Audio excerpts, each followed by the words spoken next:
Tinerii care își doresc o carieră în domeniul IT au avut ocazia să participe în cadrul Junior Initiative Leadership Program, un proiect dedicat dezvoltării liderilor în domeniul IT. În cadrul programului, tinerii au posibilitatea să comunice cu manageri importanți din domeniul IT din Moldova și să afle de la aceștia care sunt principiile și premisele care au stat la baza realizărilor atinse. Totodată, aceștia vor descoperi calitățile pe care trebuie să le dezvolte un profesionist pentru a gestiona eficient și a extinde afacerea, care sunt mecanismele, instrumentele, tehnicile pe care trebuie să le cunoască și să le utilizeze.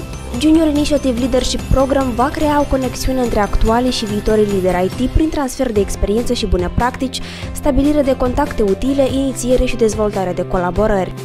Invitatul primei sesiuni a fost Vasile Nedelciuc, președintele Consiliului Director al companiei Endava Moldova. Acesta le-a vorbit tinerilor despre cum este să devii lider IT în societatea noastră.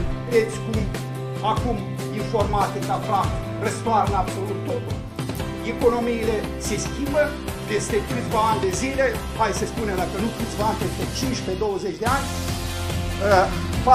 se va schimba radical modul de angajare la muncă. Nu va mai fi nevoie neapărat să spui că te duce la serviciu, că nu va trebui să te deplasezi neapărat undeva în oraș, într-un local să lucrezi.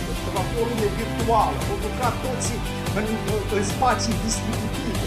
Astăzi te putea prezenta în oficiu din zona cutare, mâine în altă cutare și coordonare se face prin internet.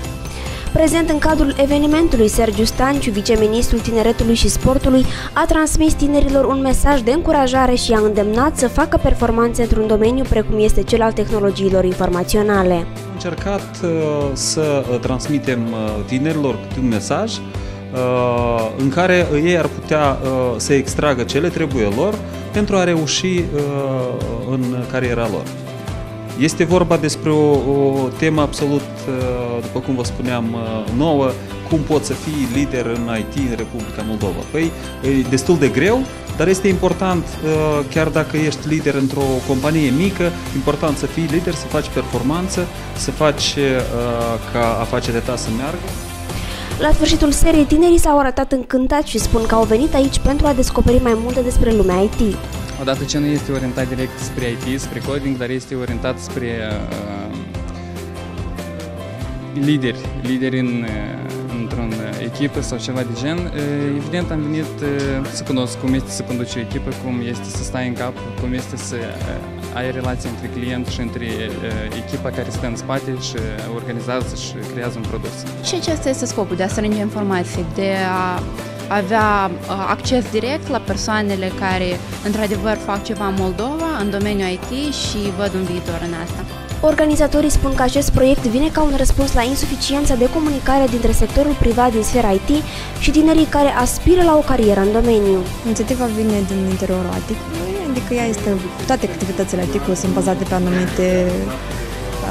anumite experiențe proprii, respectiv și aceasta a venit din lipsa unei comunicări active a sectorului privat cu tinerii și de aici am gândit că de ce să nu facem așa un eveniment.